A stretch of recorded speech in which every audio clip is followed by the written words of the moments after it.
নারায়ণগঞ্জের সোনারগাঁয়ে ব্রহ্মপুত্র নদের তীর ঘেঁষে গড়ে উঠেছে কাইকারটেক হাট। এরই মধ্যে হাটটি তার বয়স পার করেছে প্রায় 2 শতাব্দী। হাটটিকে ঘিরে নারায়ণগঞ্জ ও তার আশেপাশের জেলার ব্যবসায়ীদের মিলন মেলা তৈরি হচ্ছে বছরের পর বছর।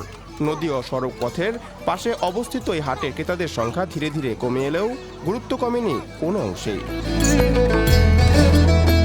শতবর্ষী বটবৃক্ষের নিচে অবস্থিত এই হাটটি আজও তার অস্তিত্বের জানান দিয়ে আসছে।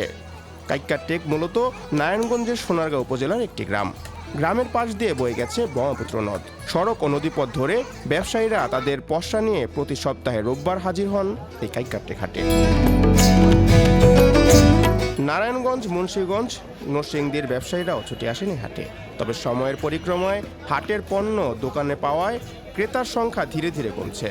কাইকারটেক হাটের সবচেয়ে আকর্ষণীয় খাবার হচ্ছে ঐতিহ্যবাহী পোতা মিষ্টি। একটি মিষ্টির ওজন প্রায় 1 কেজি। মিষ্টির আকার অনেকটা মশলা বাটার পুতার মতো, আর সেই থেকেই এর নাম পোতা মিষ্টি। লোকমুখে শোনা যায় শুধুমাত্র এই হাটেই পাওয়া যায় পোতা মিষ্টি। হাটের মাঝে বিশাল এক বটগাছ, তার একটু কাছেই পুরনো আমলের একটি ভাঙা দেয়াল। হাটবার হওয়ার সেই দেয়ালটি ট্রিপলের কারণে ভালোভাবে দেখা যাচ্ছিল না। লোকমুখে শোনা যায় বটগাছটিরও বয়স হাটের সমান, অর্থাৎ প্রায় 200 বছর বয়স। কিন্তু ঠিক কারা শুরু করেছিল এই হাটের গোড়াপত্তন তা কেউই বলতে পারেনি।